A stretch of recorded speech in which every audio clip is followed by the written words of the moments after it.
This is the Mo Money Podcast with your host, Jessica Moorhouse. Hello, and welcome to episode 40 of the Mo Money Podcast. I'm your host, Jessica Moorhouse, and if you didn't gather, if you've been listening to this podcast for a little while, I've changed up my intro a little bit, and that wonderful voice you just heard is actually my next guest, Gina Kennedy. She is a voice actor, a radio host, awesome lady, and I'm featuring her in this episode today because actually yesterday was International Women's Day, and this month is, if you're listening in real time, of course, is Women's History Month. So I want to feature some awesome women that are doing some awesome things, which is why I have her on the show. She's done some incredible things for being such a young woman who's, done some really tough things. She moved away from her hometown in Nova Scotia to move to the big city in Toronto to make it in a really tough industry, which is the radio and music industry. But she's done it, and we're here to talk all about how she did it, what kind of challenges she's encountered over the past couple years, and what kind of advice she gives to other, millennial women that want to succeed and make it in a tough industry too. Thanks, Gina, for joining me on the show today. Thank you so much. I'm flattered. Welcome. Oh, I've wanted you on the show since I started this podcast. Yay, I'm me really too. excited that you're here with me. Actually, in your studio, because you're going to have a podcast soon, which I'm also going to be on, and I'm very excited to share that with everybody. But first, here, you're on my show. We're going to talk a little bit about you. Because you're a pretty inspirational lady. Oh, stop. And I don't just say, I mean it. I for real mean it. Oh, I'm touched. Yeah. So I want to start from the beginning because to be where you are right now is not an easy feat. I don't know if I could have done that. So let's kind of start from the beginning. Where'd you come from? And let's go from there. Yeah, totally. So do you want just like a quick little where I started and where I am now? Yeah, girl. All right. Here it is. Lay it out. Get ready for the tears. Sob story. No, I'm just joking. So I grew up in a really small town in Nova Scotia. It's actually called Abercrombie, the spot that I was born on Kennedy Drive. Because the next city over fit. Yeah, absolutely. Yeah, it's people talk funny and marry the cousins. But you know that Simpsons episode where they're in Australia and he has to call his neighbor and he runs like a mile? That's where I'm from. No, it's not. That's amazing. Yeah. Except it's not Australian. So there's no koala bears. Yeah. So I was in Nova Scotia for a long time. I did a lot of music, went to music school, was in jazz band. I went to band camp. I actually was a flute player. All jokes apply. It's a very cool instrument to have. Oh, the coolest. Right? Are you kidding? I got all the chicks. I mean, So basically I moved to Halifax, which is the large metropolis of Nova Scotia. Mm-hmm. Not that great, not that big, but really great city. Mm-hmm. So I was there for about 4 years, being a musician and working on the Harbor Hopper. What is that? Which is an amphibious vehicle that drives through the city and through the water and gives tours. Yeah. So it's a car boat? Yeah. Is that car boat? I've never heard it called a car boat, but I don't know if that's what it's like officially a bus boat. Called. Okay, whatever. But it's a car/boat in my mind. Amphibious vehicle, that's what they call it. But it's super fun, like cruise ships and all that, like super touristy, and spend your winters or summers outside and all that stuff. So that was really fun. And then that was fun for a few years and playing music and things. But I wanted to take. We all get that itch. You're an ambitious person. That's it, right? So I was in Halifax one summer and I called my mom one day and I said, I'm going to move to Toronto. And she said, okay. And I said, okay. So I packed my bags and I moved to Toronto. I don't really know why I moved to Toronto. Why did you choose Toronto? Yeah, I don't know. Well, just in the music world, it's kind of like the next logical step. Yeah.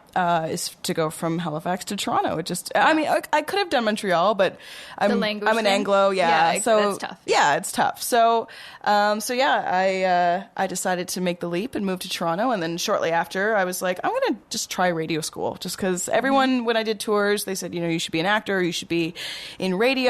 You're great. You really capture your crowd. So I was like, why not? And then I can wear my PJs and talk to people. So I went into radio school and I graduated with honors from Humber. Ooh, which was really fun. It was kind of weird because I went to I actually have a degree in music as well, classical music. Oh, really? An opera singer and No, you're not. Really? Yeah. Oh, you're gonna have to sing something later. Hell no. Opera singer and classically trained pianist. So when I went back to school, I was a little bit older than some people that were there, which was kind of a trip. But Been there. Yeah, right. Yeah. And I think we all go through that when we want want to better ourselves. And just, For sure. Education's never wrong, so I never felt bad about it. Absolutely. So graduated from that and then landed an internship at Sirius XM in Toronto, which was wonderful, but didn't pay, obviously. So I worked at a garden center, and then actually my first real radio gig was back in my hometown. Oh, really? In New Glasgow, which is the funny thing, because with radio jobs, sometimes these really small towns, unfortunately, it might not be like the best place to live. So it's called blind boxing. Okay. Where they don't list where the city is. What? They just list the job. They're like, it's in Nova Scotia. Yeah, they'll tell you it's in Nova Scotia, and they described it. They're like, it's right on the beach. It's beautiful. But as soon as you see the blind, kind of anywhere. Exactly. Literally, it's an island. Literally, it's a peninsula. Yeah, exactly. There's water every 20 minutes. Yeah. So, it's cheeky, but it gets people to apply. Yeah. So I moved back home to my hometown, which is really freaky, being on the radio in my hometown and having people, call in, and my mother every day, oh, we heard your daughter on the radio. And it was cute, though. Like, we had one segment that was called Swap and Shop. Awesome. Love it already. Where you would call in and, I got a pair of four-wheeler tires here, call Larry, and you would literally list the number. It's like the radio version of Craigslist. Basically. The slow, inconvenient. It's the non-internet Craigslist. Yeah, like for real. So that was always so great. Good. Yeah. And then so I got a job at Sirius doing basically the same thing I interned for, but and you moved got back paid, to and I moved back to Toronto 6 months later. Wow. And that was 3 years ago. Wow. So here we are. Sorry, that was really long. No, I loved it. I loved every moment of it. I like to talk, obviously. Well, you're in the right field, right? That's it. Yeah, you found it. So, what I'm curious about, so you've been doing the radio thing for a while, but also on the side, just because you are ambitious, just like me, and you kind of just can't have one thing going on at the same time. Your first side hustle is voice acting, which obviously makes sense because you have a great voice. Thanks. Yeah, it's kind of a racket. It's cool. It's also kind of like a secret club, and you have to know someone to get into it. And you knew someone. And I knew someone. Yeah, and I got in. I swore on the black book and sang the chants and did the blood brother thing, and it's a whole ceremony. Yeah. So what kind of voice work did you start to get, like, when you first started? Yeah, so basically with voice acting, you need to acquire an agent, which is very much like a dance. You need to be like, here's why you want me, and I'm going to make you all this money. And it's funny, too, because everyone kind of is like, oh, I could voice that. But really, voice acting is kind of hard. It's not just talking in a microphone, your normal voice. Yeah, it's you actually have to, like, care about what you're saying. And it's like anything, when you do it for a really long time, you learn how to do it right. So being in radio, that really helped. So you have to make a demo, which I had to do. But then I shopped it to the guy, and he really liked my voice. So I started off doing commercial and narration, it's called. Okay. So that's your batteries not included. That's your, call now for this pizza. That's your all this kind of stuff. So basically when you give a demo, you give, like, it's like a snippet of, let's say, like 6 or 8 variations of voices. So on my demo, there's a pizza commercial. There's, hey, I'm a mom, and I like to feed my kids fruit because it's really hard to get kids to eat fruit. And then, there's like the sexy chocolate commercial. And there's, and there's the hard sells, slow sells, all those kind of stuff. So, love it. Yeah, things that you would expect from, like, a female. So that is up on the website now, on the Voices website. I will share some of those in my show notes because I think it'd be really fun. Amazing. Just to be like, this is what Gina gets out like. Yeah, you can go and hear it. It's just at pnagency.com, I think it is. Okay. And my name's up there. But so, and then voice talents go through my agent. My agent says to me, here's an audition. Can you send me this? Like, so the ones that I have done, I've done Fisher Price. That's a big deal. The Mommy Moments. Ooh. Yeah, it's on YouTube. I love it. I've done the Nature Valley. Ooh. And like Fiber One. Yep. I'm on TV right now for Fiber One. Oh, that's awesome. Which is really funny too because I'm an East Coaster. Yeah. So my accent, so I had to do these Lucky Charms treat bars. Oh, that's a hard one for you. Well, because I sound like a pirate when I say bar. So they're all from Minnesota doing a call-in, and I said the line, I said, Lucky Charms treat bars. And they paused for a minute, and they came back in the talk back, and the guy was like, Gina, where are you from? I was like, Nova Scotia, and they all burst out laughing. They were like, arr, like a pirate. Anyway, so when you listen to it, it's really funny. So you say it like... I say like bars. Like it's like... you're like... It's awful. I don't know. Yeah, like fruit nut crumble bars or whatever it is.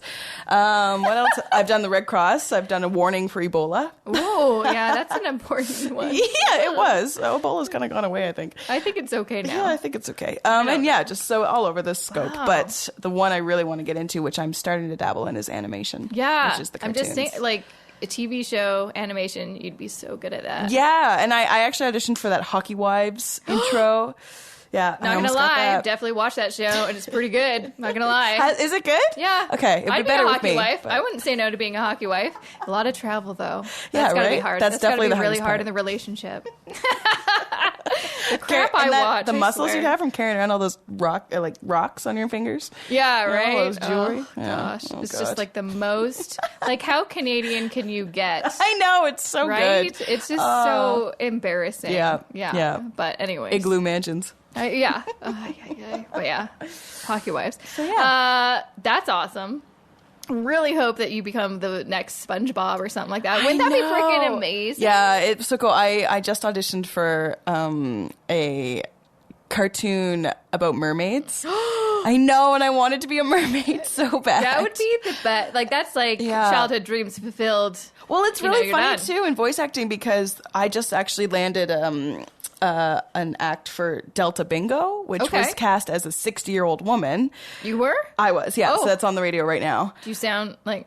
Kind of. what's It's old more. sound like? It's like I know. I didn't think so, but it's just kind of like whispery, and I had to like talk about me and the girls, and like. Oh my God. And then instead of saying my name, I say bingo at the end, and I'm all flustered, and yeah, it's a really funny commercial, but it's kind of funny. But That's then amazing. for the cartoons, it's like preschool voice, Right. So then you have to do like really young like baby voice. Which is really Can awkward. you give us a little I taste? know you wanted that. Yeah. I mean, So, obviously, we'd be like, "Oh no, we have to find him!" Like something like ridiculous, right? Like you have to like cartoons do always sound really weird, high pitched. super ridiculous. Yeah. Wow, that Yeah. sounds like a Care Bear. I know. And I feel, and it's so funny. I hate when people watch me like audition for cartoons because it's like you literally make the most disgusting, weird faces that you never would make, but you have to commit. Yeah, Like, you have to. Just whatever. Yeah. So that's kind of what I want. That should be So, awesome. besides having a full-time job as a Sirius XM radio host and being a voice actor, you're also a rock star. I've always wanted to be a rock star. Right? I'm trying. Oh my gosh. And what's the name of your band? So the name of our band is Altered by Mom. And what's that about? So my fiance is the lead singer. I know, how tragic. Oh my. I know, love That's band such a romance. romantic story. It though. is, yeah. Well, yeah. So Tell them the story because it's relevant. yeah, I mean, it's relevant. Yeah, okay. Well, so my fiance used to be in a band called Hey Ocean, and he's in a really cool band called Smashing Satellites now. But he actually started Altered by Mom in Vancouver and moved it to Toronto. So we started dating, and because we're both in the music industry and stuff, and he didn't really have anybody for the band, so he said, we were just jamming, and he played me some Altered by Mom songs, and I was like, these are so good. Like, why did you let this band go away? He's like, well, I don't have anybody to play the stuff, and I was like, well, frig, I'll be in your band. Like, these songs are awesome. So so we so I play bass in the band, and we kind of revived it, and we actually have our guitar player is one of Devin's old friends from where he grew up. Wow. Like they played together, like I'm talking 10 years ago. Yeah. And so they have a bromance as well on stage, which is great. And then we actually met our drummer on Bun's Trading Zone. No, you didn't. Yes, we That's did. so cool. I know, it's Buns is hilarious. like all the rage now. Yeah. Oh, like I God. just heard about it, and it seems There's like Bun's that's, everything. Yeah, that's Bun's where you Friend gotta be. Zone. Yeah, Bun's like There's Money different Zone. categories. Oh I yeah, don't know. I've never been on it. I've just there's heard everything. a lot Yeah. about it. Yeah, That the makes app sense. is just crazy. You can just trade up your life. You can trade your children. I'm assuming. Not that I've tried. No. Well, we don't have kids, so No, not anymore. because you traded yours. Exactly. That's brilliant. So That's we met awesome. him, and then it was actually really funny. We were taking band pictures in my courtyard at my house, and he proposed. Oh, like that's just the best. I know. Just And then we the played best. a show that night I know. after lots of champagne. I don't recommend that. No, that's got to be tough. That's what I never understand. Whenever I see like watching one of those documentaries where like there's this rock band and they're super famous, but they're like, I was high the whole time. Oh, they're and I'm wasted. Like, I don't understand. I'm like, how do you remember how to play or sing? Like, I don't understand. Well, when they get to that level, a lot of the shows are just tracked. They're not even really? playing. Yeah. Oh, that's the secret. Yeah, that's the secret. Oh, well, Sorry, that's guys. sad. Oh, that ruins everything, doesn't it? No, I'm just kidding. No, the magic's still there. I mean, they play every note. Yeah. So being in a band is my... I mean, it would be lovely if it took off and you won some Grammys. And sure. I would love that. No, it's the most fun. Like, being on stage is the most fun. Mm-hmm. It's just the best feeling. That's awesome. Yeah. So you've got like 3 jobs going on, which is super awesome. And I just find you so inspirational as a fellow millennial that's just like, I want to do a bunch of things and I'm going to do them. And, and just not always talk about it and think about it and blah, blah, blah, but actually go forward and just try new things and see what happens. And you've gotten a lot of success. So what I'm wondering is, just because you've had, you've done a lot of things, like just like the fact that you moved to Toronto by yourself is like, how did you do that? Because I literally would be on the next plane home crying. Well, I was on a train with a bottle of whiskey. Yeah, that'll help, I guess. That'll help. Oh, it helped. But still, like making it on your own in a new city and reaching the level you are at now is super inspirational. What kind of tips or advice would you give to, I'm just kind of thinking of my little sister, she's almost done university and she's like about to be thrust into the real world where adults are, and oh my Lord, I know.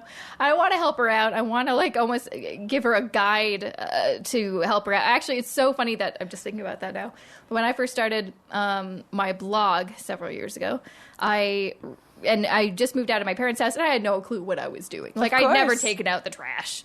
So there's a lot of things I need to learn. And I actually was like really serious. I'm like, you know what? I'm going to write a book. I'm going to write a book called How to Be a Grown Up. Because I don't know. And how do you boil eggs? Me. No one knows that shit. No. I mean, there's YouTube now, but you have to know to go to YouTube to do like this. Yeah. Anyway, so what kind of advice would you give someone who's just kind of starting out, but they have a lot of dreams and they don't really know where to go? Yeah, I mean, basically, the thing is that you don't know until you try. So that was my big thing. Even if you don't have it all figured out, all you got to do is just do one thing that day to get towards it. It's not all going to come together in one day, and you can't be scared of what other people think. That's the other thing too. It's like, also, and that's the bonus of which is maybe another thing, is like, maybe instead of telling everyone that you're gonna do this thing, right, just resist the urge to share that until you take the first step towards it, and then people will notice what you're doing, because you're doing something, and that's more than a lot of people can say. Absolutely. And I think like just actually setting something in motion that you had in your mind is a success. Yeah, even when you don't have a plan, like, who knows how it's going to end, but that's the fun. Like, it's that stupid saying, it's not the destination. Yeah. Oh my gosh, we're on the same page. Oh my God. Right? I just finished your sentence. How crazy. It's like we're soulmates. It is kind of like that. But it's true. And I mean, and you'll be so inspired and fulfilled at the feeling that you get from just taking that first step, just pushing play, just picking up the guitar for the first time. Just, if you want to, I don't know, do whatever. Just pick up the phone or talk to your friend. Or it's that easy. Just do the first step. Mm-hmm. And also just like reach out to people who you think you want to be in their position. That was something that I had to learn. I was very, that's part of the luxury of having a podcast. I have a reason to approach some of the people that I really look up to and get to learn about them, and and it kind of gives me an idea of where I want to go in the future. So if you don't know where you should go, look at people that are, kind of at the next level of you, and see where they are, see if that's where you want to go, and reach out to them and talk. Most of them are receptive, and the ones that aren't, you don't want to bother with anyway. Yeah, and it's the coolest thing about being on the radio too, and what I love about reaching out to other people. People have the coolest stories. Mm-hmm. Everyone has lived these crazy lives, and it's cool to see what people have done with the cards they were dealt. And maybe you can relate that to your position, maybe you can't. But either way, you've hacked into someone's little world, and that's a cool thing. And that was episode 40 of the Mo Money podcast with my awesome guest, Gina Kennedy. Make sure to check out the show notes for this episode, jessicamoorhouse.com/40. I'll also include a link to my blog post that I did that features 7 awesome fearless millennial women that are doing some great things with their money, great things with their career. Definitely check that out. You can also just check it out by going to jessicamoorhouse.com/women, and that'll take you right to the blog post. And if you enjoyed this episode, which I really hope you do, please leave me an iTunes review. I would really, really appreciate it.